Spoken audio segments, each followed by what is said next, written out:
জার্সিতে প্রথম অনুশীলন করলেন ইতালি প্রবাসী ফুটবলার ফাহমেদুল ইসলাম। সোমবার তিনি সৌদি আরবের ক্যাম্পে যোগ দেন।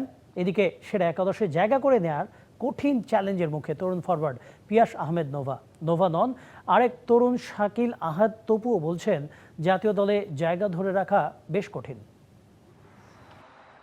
জাতীয় ফুটবল দলের ক্যাম্পে নতুনের আগমনী বার্তা। হামজা চৌধুরীর পথ চেয়ে বসে আছে কোটি ফুটবল প্রেমী। হামজার আগে জাতীয় দলের ক্যাম্পে যোগ দিলেন আরেক প্রবাসী ফাহমেদুল ইসলাম।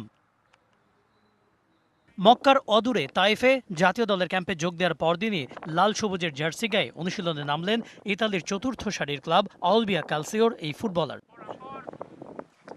অনুশীলনের মাঠে প্রথমবারের মতো ৩০ জনের পূর্ণ স্কোয়াড পেলেন হাভিয়ার ক্যাবরেরা। হামজা চৌধুরী ছাড়া সবাই সৌদি আরবের তাইফে অনুশীলন করছেন। ২৫শে মার্চ এশিয়ান কাপ বাছাই পর্বে ভারতের বিপক্ষে ম্যাচের আগে দল ছোট করে আনবেন ক্যাবরেরা।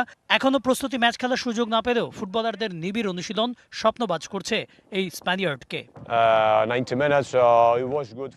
আমরা শুরু করেছিলাম সেটা এখানেও দারুণভাবে চালিয়ে যাচ্ছি। এমনকি যারা ক্যাম্পে নতুন তাদেরও আত্মবিশ্বাস বাড়াবে। এটা আসলেই ইতিবাচক। ছেলেদের প্রচুর প্রাণশক্তি ছিল। যে কৌশল নিয়ে কাজ করছি সেটা প্রয়োগের চেষ্টা করেছি আমরা।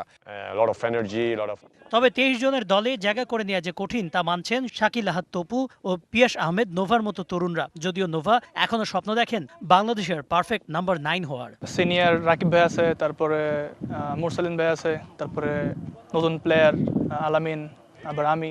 So tough, I think tough হবে, বাট সমস্যা নেই। অ্যাজ এ নাম্বার 9 হিসেবে আমি এখানে ফাইট করবো, এবার ইনশাল্লাহ খেলা ট্রাই করবো। আমার পজিশনে সিনিয়র প্লেয়ার আছে, তারা অনেক দিন ধরে খেলতেছে ন্যাশনাল টিমে, তাদের অনেক এক্সপিরিয়েন্স আছে।